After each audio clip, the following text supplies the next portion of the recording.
ഫസൽ വധക്കേസിൽ നിർണായക വഴിത്തിരിവായ ഫോൺ സംഭാഷണം പീപ്പിൾ TV പുറത്തുവിട്ടു. ഫസൽ കേസിലെ യഥാർത്ഥ കൊലപാതകി നടത്തുന്ന ഫോൺ സംഭാഷണമാണ് പുറത്തുവിട്ടത്.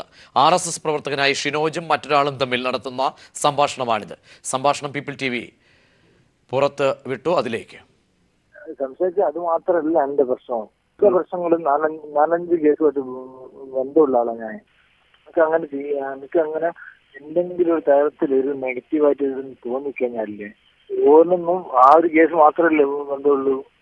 അങ്ങനെയല്ല, അതൊന്നല്ല, നല്ല കേസായിട്ട് ബന്ധമുള്ളൂ. എനിക്ക് അത് ഞാൻ മാറിയെന്ന് അറിഞ്ഞിട്ടുണ്ടെങ്കിൽ അവർക്കറിയാം എന്തെല്ലാം ബന്ധമുണ്ട്. അവരൊന്നും ചെയ്യുന്നില്ല. അത് അത്ര വലിയ ഉറപ്പ് എനിക്കില്ല. ഇതിന്റെ പോലൊന്നല്ല എന്റെ പ്രശ്നം. നീ എന്ത് വേറെ കൊലക്കേസിന് നീണ്ടാ 5 കൊലമായിട്ട് ബന്ധമാണ് നിങ്ങൾ പറയുന്നത്. ആര് പറഞ്ഞു? ആർസ് പറഞ്ഞ? നീ പറഞ്ഞ? പറഞ്ഞില്ലേ, നിങ്ങൾ പറഞ്ഞില്ലേ 16ാമത്തെ വയസ്സിൽ എന്റെ പേരിൽ കൊലക്കേസ് വന്നിട്ടുണ്ട്. കൊലക്കേസ് വന്നിട്ടില്ലെങ്കിൽ അതുണ്ട്. 1-2 ആണെങ്കിൽ എനിക്ക് ഓക്കെ സംഭവം ശരി തന്നെ. അവർക്കറിയാം ഇത് മറ്റേതെല്ലാം കണിയും എന്നുള്ളതുകൊണ്ട് എന്നെ തീർക്കപ്പെടും. വേറെയും കുറേ ആണെങ്കിൽ അവർക്ക് കിട്ടുന്നറിയാം. അവർക്ക് ഞാനാണ് എന്റെ മെയിൻ. ഞാൻ അങ്ങോട്ടും ഇങ്ങോട്ടും സംസാരിച്ചതും ചെയ്തതും എല്ലാം അറിയാം. അത് അതിന് മുന്നേ എന്നെ തീർക്കും. അതിന് എനിക്ക് ജീവിക്കേണ്ട ഒരു പ്രശ്നമില്ല. പക്ഷെങ്കിൽ വേറെ ഉപയോഗിക്കാണ്ടെന്നാണ് നമ്മളെ ജീവിതമായിട്ട് കുടുംബത്തിൽ അങ്ങനെ ഒന്നും പോകുന്ന ആൾക്കാരാണ്. എനിക്കെന്നെ ഇനി എന്തോ സംസാരിക്കുന്നുണ്ടെങ്കിൽ ഒപ്പം പോക്കാം. അങ്ങനെ സംസാരിക്കാന്ന് വെച്ചാല് 3-4 കൊണ്ടൊന്നും തിരിയുന്നില്ല. അങ്ങനെ 3-4 കൊലപാതകം കൊണ്ടൊന്നും തിരിയില്ല.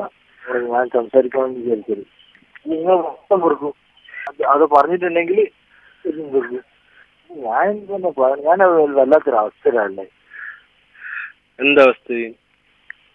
എന്നാ പറയണ്ടേ? പറയണോ വേണ്ടോ? അല്ലെങ്കിൽ നീ പറ, നീ കാര്യങ്ങൾ പറ. ആദ്യം തരണം, എന്നിട്ട് മാത്രമേ ഞാൻ പറയുന്നുള്ളൂ.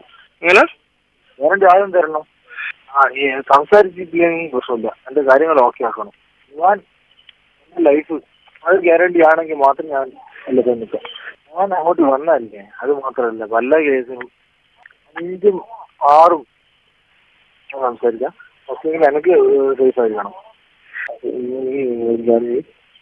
ഈ സംഭവം ഓക്കെ ആണെങ്കിൽ മാത്രം ഓക്കെ ആക്കി നാട്ടിൽ തന്നെ നിൽക്കേണ്ടതാ. പാസ്പോർട്ടിൽ റെഡി ആക്കിയിട്ടുണ്ടെങ്കിൽ മാത്രം ഞാൻ ഇന്നിപ്പോ പറയണ്ടേ. ഇത് നാട്ടിൽ ജീവിക്കണോ? പിന്നെ നാട്ടിൽ ജീവിക്കാൻ പറ്റില്ല. അവർക്കൊന്നും മനസ്സിലാവില്ല. അവർക്കൊന്നും മനസ്സിലാവില്ല. ഞാൻ RSS പ്രവർത്തകൻ ഷിനോജിന്റെ വാക്കുകളാണ് കേട്ടത്. കൂടുതൽ വിവരങ്ങൾ ജീവൻ കുമാർ നൽകും. ജീവൻ, മറ്റ് വിശദാംശങ്ങൾ വാക്കുകൾ സംബന്ധിച്ച്.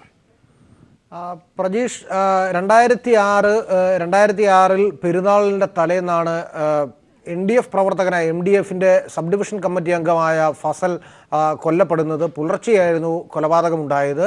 തുടർന്ന് ആദ്യഘട്ടത്തിൽ കൊലപാതകമുണ്ടായതിൻ്റെ തൊട്ടടുത്ത മണിക്കൂറുകളിൽ തന്നെ ഈ കൊലപാതകം നടത്തിയത് RSS ആണെന്നും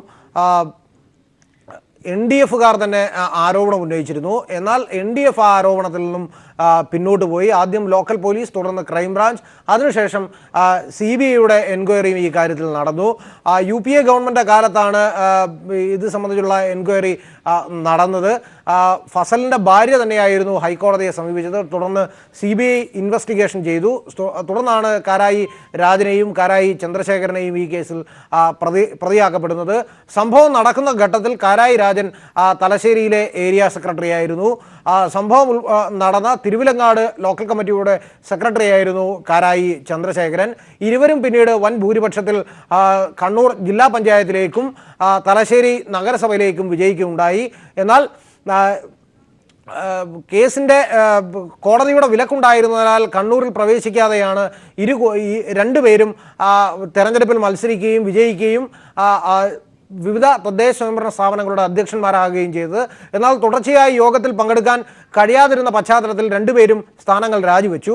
അങ്ങനെ ഒരു സുദീർഘമായ രാഷ്ട്രീയ ചരിത്രവും നാടകീയതയും ഒക്കെയുള്ള കേസിലാണ് ഇപ്പോൾ ഒരു വലിയ വഴിത്തിരിവുണ്ടായത്. കഴിഞ്ഞ ആഴ്ച RSS പ്രവർത്തകനായ കുപ്പി സുബീഷ് എന്ന ഒരു RSS പ്രവർത്തകൻ പടുവിലായി മോഹനൻ വധക്കേസിൽ പോലീസിൻ്റെ പിടിയിലായി. തുടർന്ന് ഏതൊക്കെ കേസുകളിലാണ് തനിക്ക് ബന്ധമുള്ളത് എന്ന് പോലീസിന്റെ കസ്റ്റഡിയിൽ വെച്ച് സുബീഷ് സമ്മതിച്ചു. എന്നാൽ അതിനും ദിവസങ്ങൾക്ക് മുമ്പാണ് ഇപ്പോൾ പുറത്തായിരിക്കുന്ന ശബ്ദ സംഭാഷണത്തിൽ പറയുന്ന ഷിനോജ് മറ്റൊരാളുമായി നടത്തിയ ഒരു ശബ്ദ സംഭാഷണം ഉണ്ടാകുന്നത്. ഫസലിന്റെ കേസ് ഓപ്പറേറ്റ് ചെയ്യുകയും നടപ്പിലാക്കുകയും ചെയ്തത് താനടങ്ങുന്ന സംഘമാണ്. തനിക്ക് ഈ കാര്യത്തിൽ തുറന്നു പറയുന്നതിന് മടിയില്ല, എന്നാൽ തനിക്ക് ആവശ്യമായ സംരക്ഷണം ഉണ്ടാവണമെന്നാണ് ഈ സംഭാഷണത്തിൻ്റെ ആകെയുള്ള രത്നചുരുക്കം. അതിന് ആവശ്യമായ സംരക്ഷണം തരാൻ തയ്യാറാണെങ്കിൽ താൻ ഈ കാര്യം പറയാൻ തയ്യാറാണ്. കാരണം ഈ കാര്യത്തിൽ തനിക്ക് RSSന്റെ ഭയമുണ്ട്. ഏതെങ്കിലും തരത്തിൽ ഈ കാര്യത്തിൽ ഒരു പുതിയ വെളിപ്പെടുത്തലോ വിശദീകരണമോ താൻ നടപ്പിലാക്കുകയാണെങ്കിൽ താൻ മുമ്പ് ചെയ്തിട്ടുള്ള 4-5 കൊലക്കേസുകളുണ്ട്. എന്നാൽ പോലീസിന്റെ ദൃഷ്ടിയിലോ പൊതുസമൂഹത്തിന്റെ ദൃഷ്ടിയിലോ താൻ ആ കേസുകളിൽ പ്രതിയല്ല. പക്ഷേ എന്നാൽ താൻ ഡയറക്റ്റ് ആക്ഷനിൽ പങ്കെടുത്ത ആ കേസുകളിൽ പ്രതി ചേർക്കപ്പെടാൻ സാധ്യതയുണ്ട്. അതുകൊണ്ട് ഈ കാര്യത്തിൽ വെളിപ്പെടുത്തലുകൾ നടത്താൻ തയ്യാറാണെങ്കിൽ തനിക്ക് ആവശ്യമായ സംരക്ഷണം തരണം എന്ന് ഷിനോജ് മറ്റൊരാളോട് സംസാരിക്കുന്നതിൻ്റെ ശബ്ദ സംഭാഷണമാണ് നാം ഇന്ന് പുറത്തുവിട്ടിരിക്കുന്നത്. ഇത് സംബന്ധിച്ചുള്ള ചർച്ചകളാണ് ഇപ്പോൾ നടന്നുകൊണ്ടിരിക്കുന്നതും. പ്രജീഷ്, ജീവൻകുമാറാണ് വിവരങ്ങൾ നൽകിയത്.